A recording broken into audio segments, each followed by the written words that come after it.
Over the last few years, we've heard warnings from monetary hawks about massive inflation, even hyperinflation, that could be coming in the wake of the unprecedented Federal Reserve money printing we've seen. Our next guest, Peter Schiff, is one of them. Now, critics, meanwhile, cite the low inflation reflected in the Consumer Price Index as all the evidence they need to say people like Schiff are dead wrong and central banks should just keep it going. Peter, what do you say to your critics? Well, first of all, the CPI is not an accurate measure of inflation. So if you're pointing to the CPI as proof that there's no inflation, you're wrong. You're buying into government propaganda, which was the topic of an article and a video blog that we just came out with that shows the farce behind the CPI. It is sheer propaganda. Prices are rising at a much more rapid rate than the CPI would suggest. And I think the information in our article and in my video blog proves that.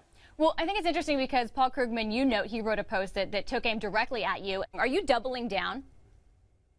Yeah, well, look, I'm not going to believe these numbers. Look, one of the statistics that we point out is a category for newspapers and magazines. Because, you know, all these newspapers, Paul Krugman works for a newspaper, they write all these articles about why there's no inflation.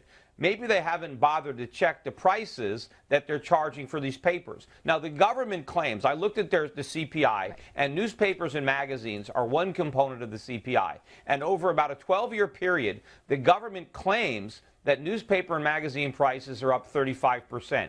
Yet when we actually looked at the cover prices of those newspapers and magazines, they're actually up about 135%. The real price of newspapers and magazines is rising 3.5 times faster than what the government claims. So how can you believe statistics when the numbers are so flawed? The government takes something that's gone way up in price, pretends it hasn't gone up at all, and then it comes up with this phony CPI number, and people like Paul Krugman say, you see, Peter Schiff was wrong. There's no inflation because look what the government is telling us. I don't care what the government is telling me. If the government weatherman tells me it's a sunny day and I can see it's pouring rain, I'm not going to leave the government. I'm going to go outside with an umbrella. Well, you say if CPI stacks up the way that the other indices that you looked at do, that we could have double-digit inflation. Peter, do we have double-digit inflation?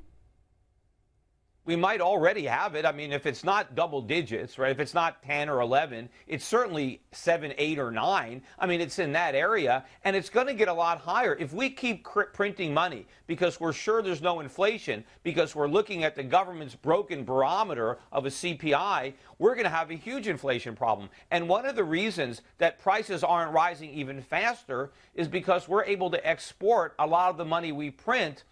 Foreign governments buy it up, and we have a huge trade deficit. So all these goods are coming in from abroad, and our money is being shipped abroad where it's buying treasuries. So that's keeping a lid on prices. But when foreign central banks start selling those dollars, and now they come back to our shores bidding up prices, we could have triple-digit inflation, or we could have hyperinflation if we don't dramatically reduce course. But people who are looking at the CPI as proof that we can print money without consequence are wrong. And in fact, I think the Federal Reserve knows that these numbers are bogus, but they're doing it anyway. Remember, during the housing bubble, they kept interest rates too low. They sure did get it dead wrong about the housing bubble, that's to be sure. But I do want to ask about gold, because gold typically, if you look at it historically, acts as a better hedge against major inflation than against moderate inflation, as the CPI would indicate that we have. So if that is the case, and we do have much higher inflation, as you say, why hasn't gold performed better in the last year?